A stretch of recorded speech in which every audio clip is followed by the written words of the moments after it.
Para to sa mga Aries guys, at yun ay lunar eclipse. So napakadilim ng kalangitan o ng paligid. At umuulan din dito sa amin. Okay guys, sa mga Aries, tingnan natin ang inyong message today. Ngayon ay September 7, but pag mabagal ang ating wifi is baka bukas na to ma-upload, but ito ay September 7, Aries. Para to sa'yo, sa mga Aries today. Tingnan natin. Para sa mga Aries, ito ang inyong message. Okay, dalawang message dito.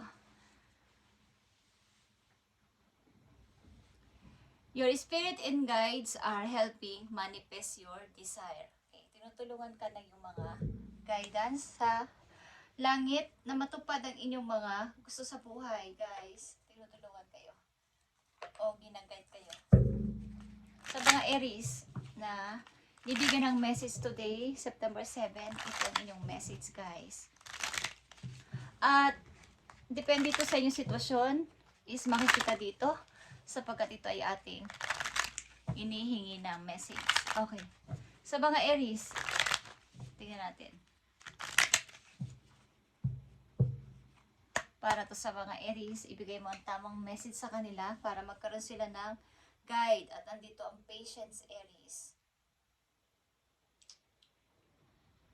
Okay. About ito sa inyong goals, our desire, na sasabing mag-trust kayo kay universe will help you through your challenges in divine timing. Kapag ito ay guaranteed na. Ang kailangan mo lang dito ay kung kayo may plano o mga hinahangad sa buhay sa kasalukuyan ay yung trust kay God at kay universe na ito ay ibibigay sa inyo habang kayo ay may ginagawa. Habang ito ay inyong minamanifest pa. At totoong-totoo na ang inyong intention ay pure. Ito ay magiging reality. Okay, Aries? Tingnan natin. Ang inyong kasalukuyang sitwasyon sa mga Aries. Maaaring ito'y nakaraang buwan, linggo, or nagpapatuloy ngayon sa inyong kasalukuyan o ngayong araw na ito na. Okay, Aries.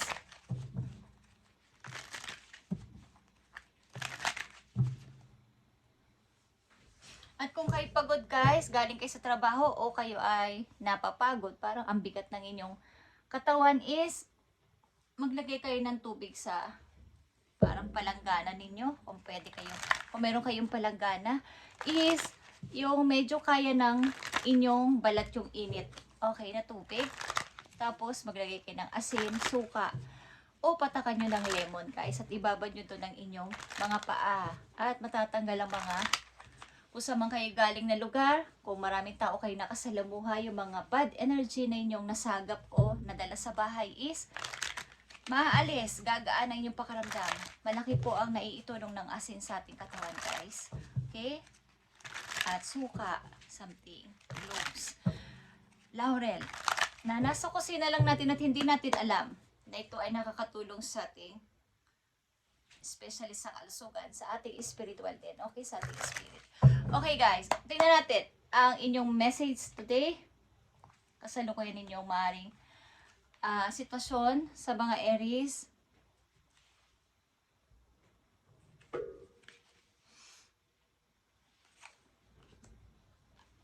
Tingnan natin ang message for you, Aries.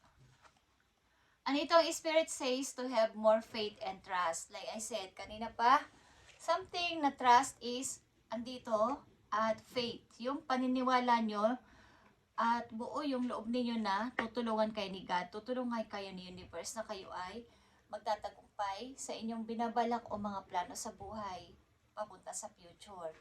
Kayo ay magkaroon pa ng more faith and trust.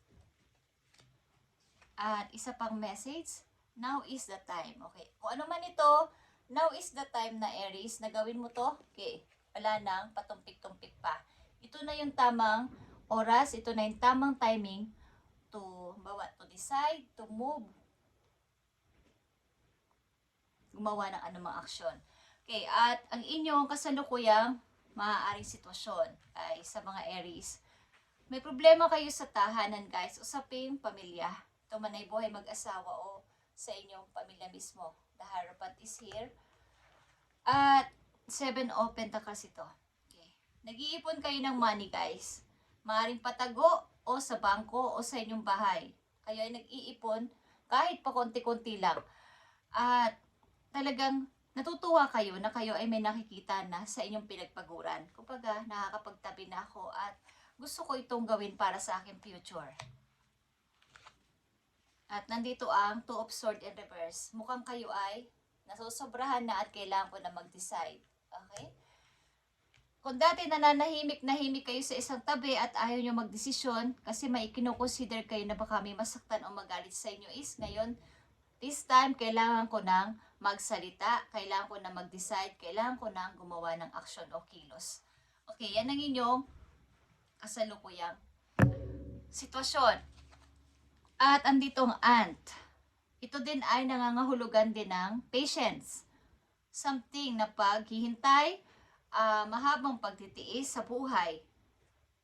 Whatever is going on right now, you cannot be envious by facing yourself, Aries, and the end result be far more rewarding. Dahil sa sobrang pagtitiis at pagpapasensya sa anumang bagay na ito na pinagdadaanan mo sa buhay, bibigyan ka ni God ng reward. Ang gawin mo ngayon ay, kumbaga, kung may mga nagbibigay sa inyo ng tulong, something, o nagpapahiwatig na nag-a-advise sa inyo ng mga tao, is kahit kayo ay nandyan yung konting pride is ibaba nyo muna this time para i-accept yun, guys. May tutulong sa inyo dito tao at medyo may katulad kayo ng reading ng message na to at ito ay nasa Leo energy. Okay? May nakakatulad kayo ng message. Okay. Aries, kayo ba ay dealing o nai-involve sa Leo? Okay. Tingnan natin ang message pa para sa iyo, Aries. Dito, ito ba ay paalala sa iyo o bigyan nyo to ng pansin.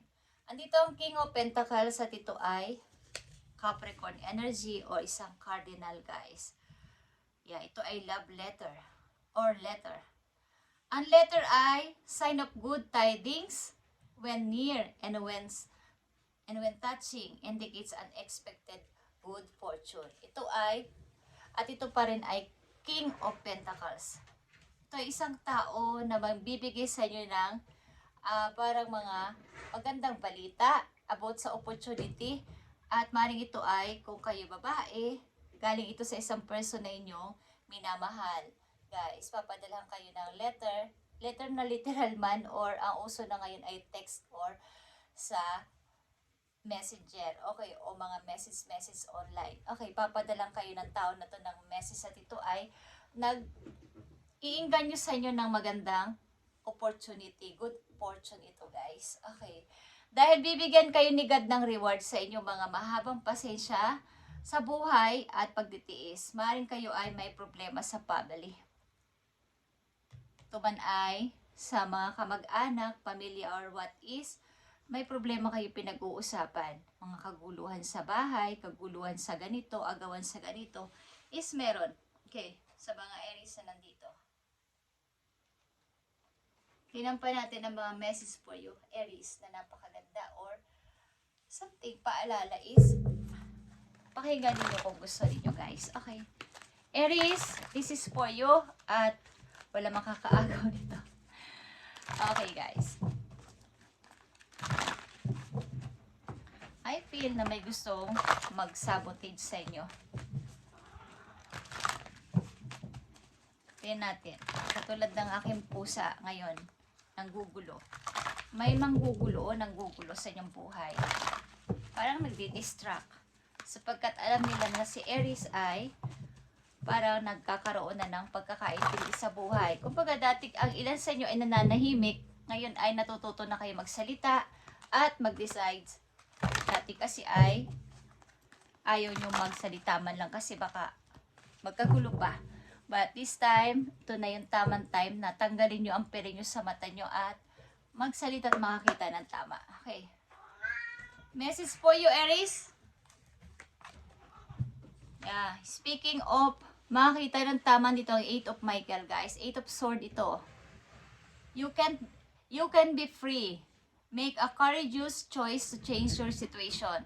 Not seeing things clearly. Okay? Kaya hindi mo nakikita nga kasi like I said, kayo ay nakapiring dito.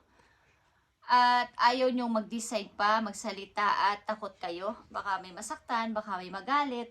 Kung mamimili ako o mag-choice na ako o ako ay layuan nila. Pero this time, like I said, ito ay naka-reverse.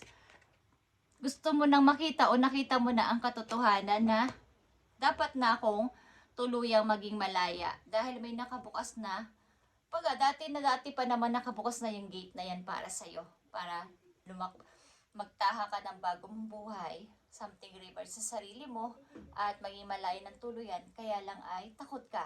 Takot kang mag-decide, takot kang lumabas dyan sa sitwasyon na yan sapagkat baka ano mangyari sa akin. Pero nandito ang 8 of Michael at ito ay 8 of Sword.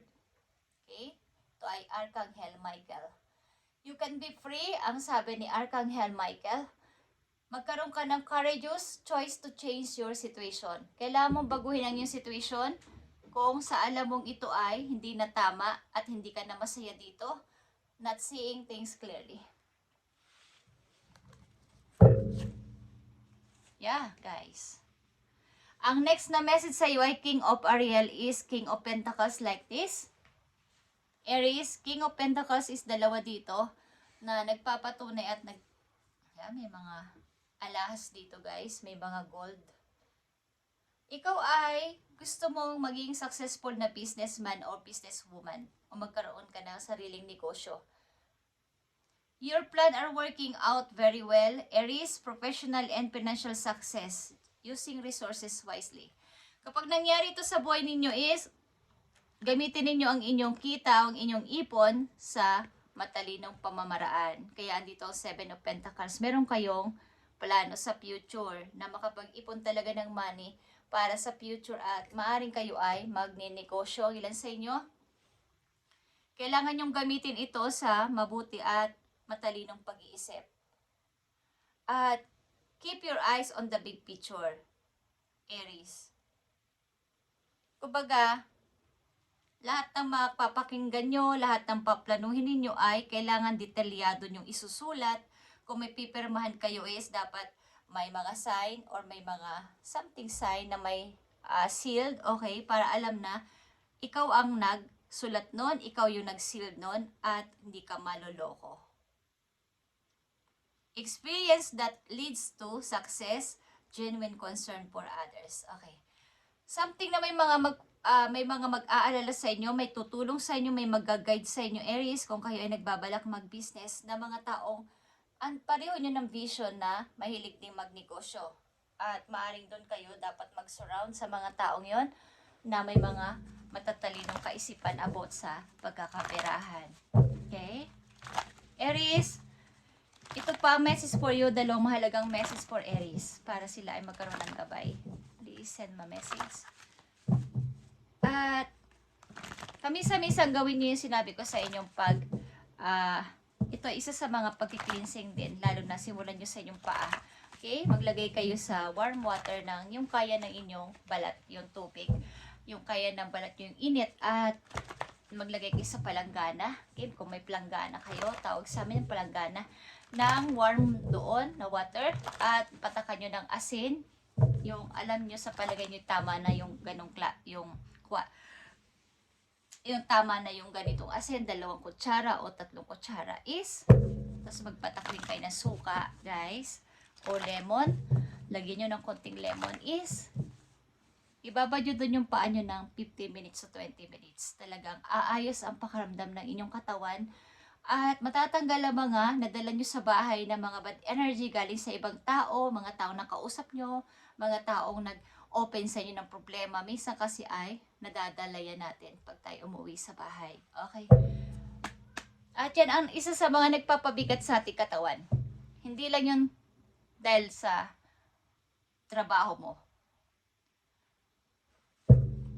Okay, Aries, I need 2 messages dito at namarin ninyo malaman o tandaan.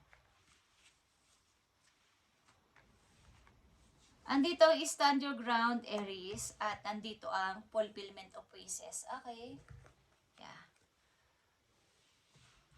Ipakita mo sa kanila, ipakita mo sa lahat na ikaw ay hindi susuko at ikaw yung nandyan sa iyong posisyon na huwag mong ibibigay kung ikaw ay nagsasucess na sa buhay, ikaw ay nagtagumpay na sa buhay o masaya ka ngayon sa iyong kinalalagyan, natutupad mo at natutupad mo na iyong pangarap is, huwag mo silang pansinin. Magkakaroon ka dito ng kaligayahan ng puso sapagkat parang ito na yung dream ko. Nakikita ko na, andito na malapit ka ng masungkit. Okay. At kung kayo ay nasa mataas na posisyon sa trabaho, huwag niyong pabayaan kayo ibagsak na mga taong ayaw sa inyo, against sa inyo guys. Manatili kayong andoon at ipaglaban ang sarili sa kanila. Thank you Aries at ito ang message sa inyo ngayong September 7 at lunar eclipse ngayon guys. Maybe until bukas. Okay. Thank you guys and God bless sa mga Aries. At pagpalain kayo ni God sa inyo mga paplanuhin na to. At kung may balak talaga kayo magnegosyo kayo guys. Magsimula man sa maliit, mas maganda. Okay. At mas maganda ang pakaramdam nun na nakikita nyo yung paglagi at paglago ng inyong negosyo. Thank you Aries. God bless.